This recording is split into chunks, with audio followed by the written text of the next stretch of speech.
Ever since they could fit cameras on wheels, filmmakers have been moving them around in every kind of way you could think up, and even some you probably couldn't. But more than just visual spice, a good camera move can move the story too. So, to take a closer look, these are 5 brilliant little moments in camera movement.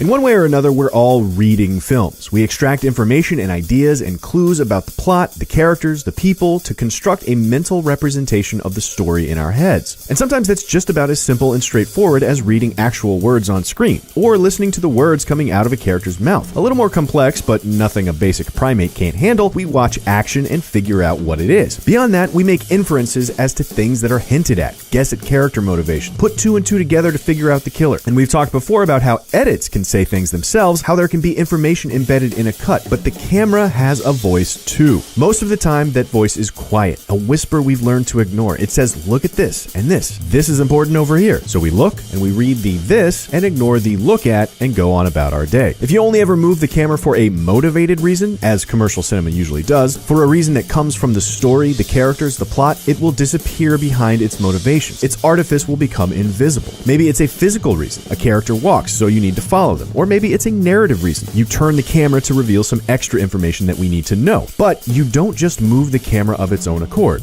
Until you do. Sometimes a filmmaker moves the camera in a completely unexpected, unmotivated, unexplained way. It's not following a character, it's not just showing you something important, it's almost as if the important thing is the movement itself, as if there's information embedded in the move. The camera separates itself from the story and the character and speaks up loud enough that we begin to hear it on its own, as its own voice, with things to say about the story that might not be coming from anywhere else, and it can be really, really powerful.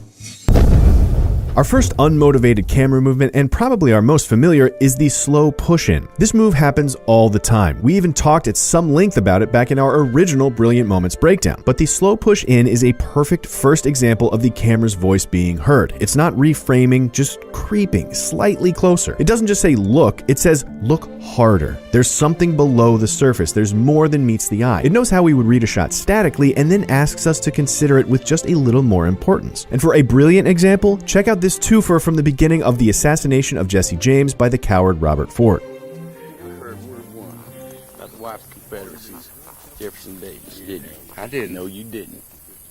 He did his duty by her. Huh? Oh my God, I'm speaking to children. No, I get it. The president of the Confederacy would discern his wife's needs and satisfy them.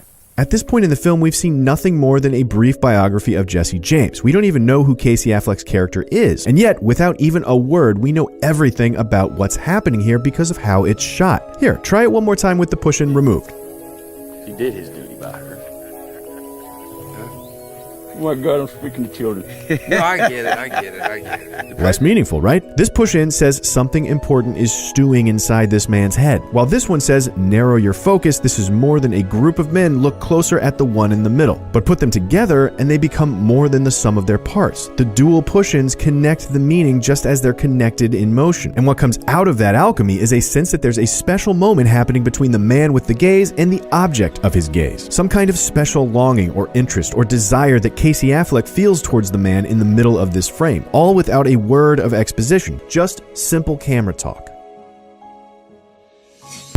Less common than the creep in is the creep out. On one hand, graphically, it tends to cause a figure to grow smaller compared to the world around them, as if it is swallowing them up inside its vastness. And if we were to anthropomorphize the camera a little bit here, it's also like it's abandoning the character, and us with it. We back away, as if protecting ourselves from their pain or giving up hope. Most recently, we were totally stunned by a moment in 20th Century Women that employed this to incredible effect. Now, this film is still very much in theaters as of our recording, so we can't exactly play the entire scene here, but if we all put our imagination caps on and turn to the script, I bet we can conjure up an image of it. Jamie, frustrated with life, struggling to be a teenager, and starting to butt heads with his mother, goes to their boarder, Abby, in a moment of f it all, and asks her to take him to a punk club. And the next scene is simple, short, just one shot. Dressed up now, they hurry out, passing his mother, Dorothea, on the stairway as she works in the hall. She asks them where they're going, and he just says, out with Abby, and then leaves. But what's simple on the surface is given immense depth by the camera. As Dorothea stops them, asks after her son, the camera pushes in with the very same creep from our last example. But when Jamie blows her off, just says, out with Abby, it turns around, creeps back out instead as Dorothea is rebuffed. It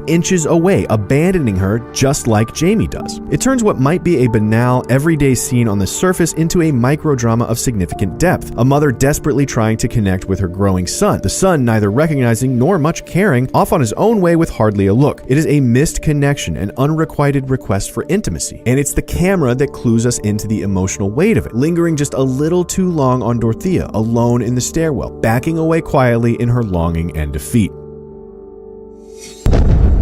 Okay, back to some actual footage. For our number 3, we're looking at a brilliant little moment when the camera actually turns away, when it averts its eyes, specifically chooses to spare us from seeing something we're led to believe is coming. And we know what you're thinking. Reservoir Dogs. Either because you remember the ear scene or because we're straight up showing you footage from it right now because we're trying to make up for the whole number 2 where you had to look at actual words, God forbid. And that shot is incredible. Really, truly genius. But for our number 3, we're looking at the moment it takes its inspiration from a little Hitchcock film called Marnie. By this point in the film, Marnie has been blackmailed by a man named Mark Rutland into marrying him after she was caught stealing from his company. On their honeymoon cruise, she declares her discomfort with men and refusal to be touched by them. Mark is chill about this for like all of a couple of days before deciding he's had enough and forcing himself upon her. Then we get this.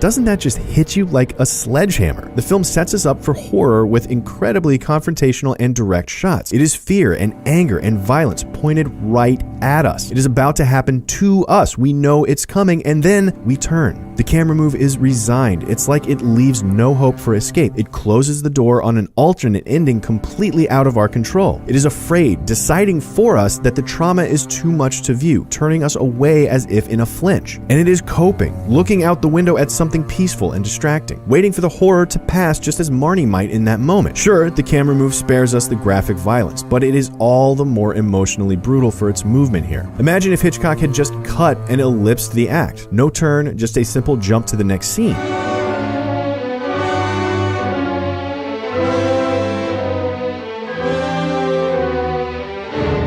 We would be left wanting, waiting, expecting, but not resigning, fearing, or coping. So much of the conversation would be lost by cutting out this simple pan because that much of the conversation was happening within it.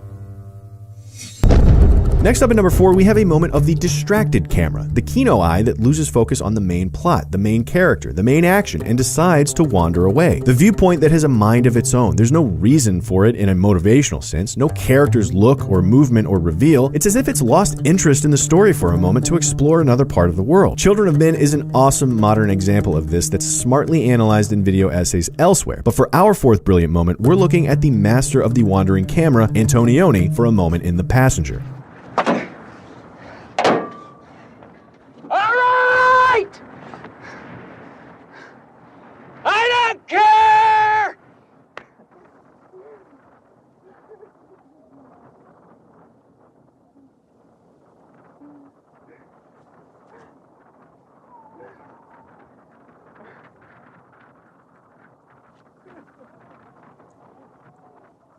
This moment is so particularly special because it's as if the camera is speaking how it normally does, whispering to us, look at this. But then it points at what to look at, and there's hardly anything there. And in the absence of an object, we suddenly notice the looking mechanism. There's a vacuum within which the turn can be felt. It breaches our normal expectations, asks us to interpret it on its own merits, and personally, we find it terribly moving, lonely, empty, detached, similar to The Creep Out, but not quite the same. The camera is saying this man's plight isn't important. Perhaps it is an answer to his yells, and the answer is nothing. Or perhaps the camera has the same motivation as it does just a minute prior when, as he's spinning his wheels, it gets distracted by the beauty of the sand carried on the wind. It's sad, poetic even, but also whimsical and curious. Antonioni spoke of the film in an interview stating that he, quote, no longer wanted to employ the subjective camera. In other words, the camera that represents the viewpoint of the character. Indeed, searching, wandering, drifting, exploring like this, the camera becomes its own character and speaks with its own voice.